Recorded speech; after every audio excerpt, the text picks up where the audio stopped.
Chandrayaan three success తో ప్రపంచ దేశాల దృష్టిని ఆకర్షించిన భారత్, ఇస్రో ఆ సక్సెస్ తో మరింత ఉత్సాహంతో సూర్యుడిపై అధ్యయనం చేసేందుకు ఆదిత్య L1 మిషన్ ను చేపట్టింది. అది సౌర వ్యవస్థ పుట్టుక, మానవాళికి కలిగే ప్రయోజనాలపై అధ్యయనం చేయనుంది. ఇదిలా ఉండగా తాజాగా చెన్నైలోని national institute of ocean technology సముద్రాన్వేషణ కోసం మానవ సహిత మిషన్ ను చేపట్టనుంది. ఇది సాగర గర్భంలోకి ప్రవేశించి అక్కడి వైవిధ్యాన్ని అధ్యయనం చేయనుంది. కాబట్టి మనం దీని గురించి తప్పక తెలుసుకుని తీరాల్సిందే. భారత సముద్ర మిషన్లు 1980లలోనే ప్రారంభమయ్యాయి. అరేబియన్ సముద్రం, హిందూ మహాసముద్రంలో ఉన్న ఖనిజాలను అన్వేషించేందుకు భారత్ అప్పట్లోనే సముద్ర యాత్రలను చేపట్టింది. కానీ తొలిసారి సముద్ర గర్భాన్ని పరిశీలించేందుకు మానవులను సైతం పంపుతోంది. ఇప్పటి వరకు భారత్ చేపట్టిన అన్ని సముద్రయానాలు కూడా ప్రధానంగా స్కూబా డ్రైవింగ్ ఆధారంగా చేసుకుని ఉన్నాయి. స్కూబా డ్రైవింగ్ అనేది చాలా ఖరీదైనది. కొన్ని నిర్దిష్ట సంస్థలు మాత్రమే దీనిపై ఖర్చు పెట్టగలవు.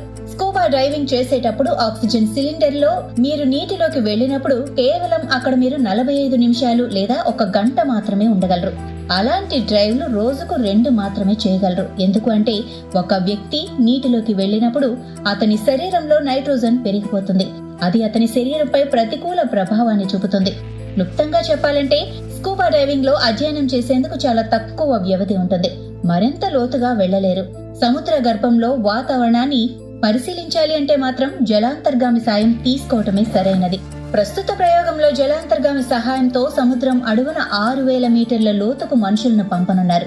స్వదేశీ పరిజ్ఞానంతో తయారు చేసిన జలాంతర్గామి మత్స్య ద్వారా సముద్ర అడుగు భాగంలోకి వెళ్లి కోబాల్ట్, నికెల్, మాంగనీస్ వంటి విలువైన లోహాలు, ఖనిజాల గురించి అన్వేషించనున్నారు.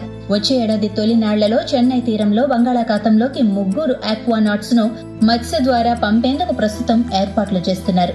ఇటీవల ఉత్తర అట్లాంటిక్ మహాసముద్రంలోని టైటానిక్ శిథిలాల సందర్శనకు పర్యాటకులను తీసుకెళ్తుండగా టైటాన్ సబ్ ప్రమాదం జరిగిన విషయం అందరికీ తెలిసిందే. ఆ తర్వాత నుంచి శాస్త్రవేత్తలు మత్స్య రూపకల్పనను నిశితంగా పరిశీలిస్తున్నారు. ఈ మత్స్య 6000 జలాంతర్గామిని చెన్నైలోని నేషనల్ ఇన్స్టిట్యూట్ ఆఫ్ ఓపెన్ టెక్నాలజీలో అభివృద్ధి చేస్తున్నారు. ఇండియా చేపడుతున్నటువంటి తొలి మానవ సహిత డీప్ ఓషన్ సముద్రయానంలో భాగంగా దీన్ని తయారు చేస్తున్నారు. ఈ జలాంతర్గామిలో 3 కూర్చొని సుమారు 6 కిలోమీటర్ల సముద్రపు లోతుకు చేరుకోవచ్చు.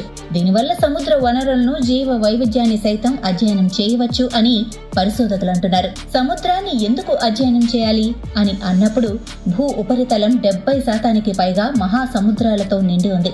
80% పైగా మహాసముద్ర గర్భాలను మానవులు ఇంకా అన్వేషించలేదు. శాస్త్రానికి అంతరిక్షం పట్ల ఎంతైతే ఆసక్తి ఉందో సముద్రం పట్ల కూడా అంతే ఆసక్తి ఉంది. శాస్త్రీయ ఉత్సుకతకు మించిన వ్యూహాత్మక కారణాలు కూడా దీనిలో ఉన్నాయి.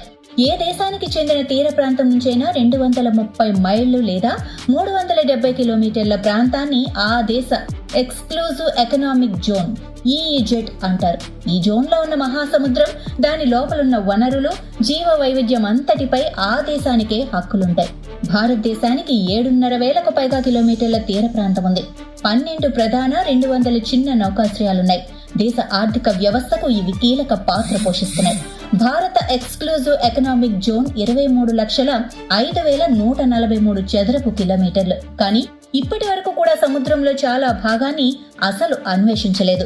బాంబే హై వంటి చమురు బావులు లేదా మహాసముద్రపు అన్వేషణ మిషన్లైనా చాలా వరకు కాంటినెంటల్ షెల్ఫ్ వరకే సాగాయి.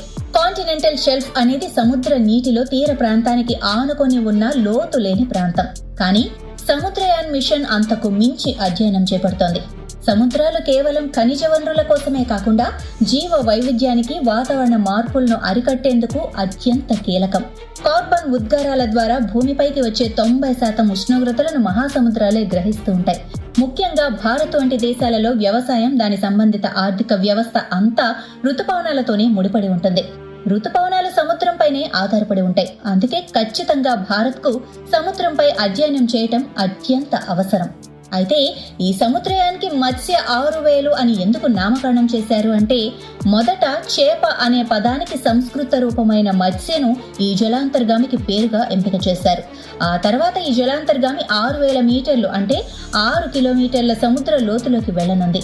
అంటే 6000 మీటర్లు అన్నమాట.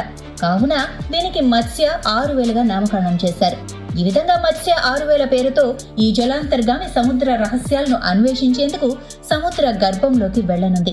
సముద్రయానానికి ఎందుకంత ప్రాధాన్యం అంటే మత్స్య 6000 జలాంతర్గామిలో అబ్జర్వేషన్లను రికార్డు చేసేందుకు కూడా వివిధ రకాల శాస్త్రీయ పరికరాలతో ఒక కమ్యూనికేషన్ వ్యవస్థను ఏర్పాటు చేశారు. అంతేకాక జలాంతర్గామిలో ఉన్న బృందం సముద్ర అట్టడుగు భాగాన్ని నేరుగా అధ్యయనం చేయనుంది. సముద్ర గర్భంలో ఉన్న nickel, cobalt, manganese, hydrothermal, sulphide, ఇతర అరుదైన ఖనిజాల వెలికితీతకు ఈ డివైస్ ను సహకరించనున్నాయి. చెన్నైలోని national institute of ocean technology ఈ ప్రాజెక్టుకు ప్రణాళిక సిద్ధం చేసింది. ఈ మిషన్ ను భారత అంతరిక్ష పరిశోధన సంస్థ ఇస్రో సహకారం అందించనుంది. 6 కిలోమీటర్ల లోతుకు వెళ్లినప్పుడు అక్కడ నీటి పీడనం 600 రెట్లు ఎక్కువగా ఉంటుంది. ఈ పీడనాన్ని తట్టుకునేలా ఈ జలాంతర్గామిని టైటానియం అలాయ్తో రూపొందించారు.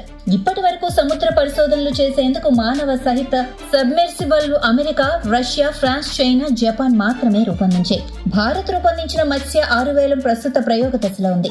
ఈ ఏడాది జూన్లో టైటాన్ సబ్మెర్సిబుల్ సముద్రంలో పేలిపోవడంతో దీనికి మరిన్ని పరీక్షలు నిర్వహిస్తున్నారు. 2024 ప్రథమార్థంలో 3 శాస్త్రవేత్తలతో ఈ సబ్మెర్సిబుల్ చెన్నై తీరంలోని సముద్ర గర్భంలో 500 మీటర్ల లోతులో దిగనుంది. అన్ని పరీక్షలు పూర్తయితే 2026లో ఈ సబ్మెర్సిబుల్ పూర్తి స్థాయిలో రంగంలోకి దిగనుంది. ఈ 2.1 మీటర్ డయామీటర్ సబ్మెరైన్ లో ఒకేసారి 3 ప్రయాణించవచ్చు. వారిలో ఒకరు ఆపరేటర్, 2 ఇతరులు ఉండొచ్చు అని ఊహాగానాలు వినిపిస్తున్నాయి. నీటి లోపల 12 గంటల పాటు ఈ ఆటోమేటిక్ సబ్మెరైన్ పనిచేస్తుంది.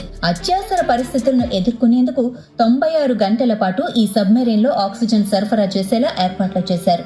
ఇప్పటి వరకు అమెరికా, రష్యా, ఫ్రాన్స్, చైనా మాత్రమే మానవ సహిత సబ్మెరైన్లను అభివృద్ధి చేశాయి. మత్స్య పూర్తయితే ఈ జాబితాలో భారత్ కూడా చేరనుంది.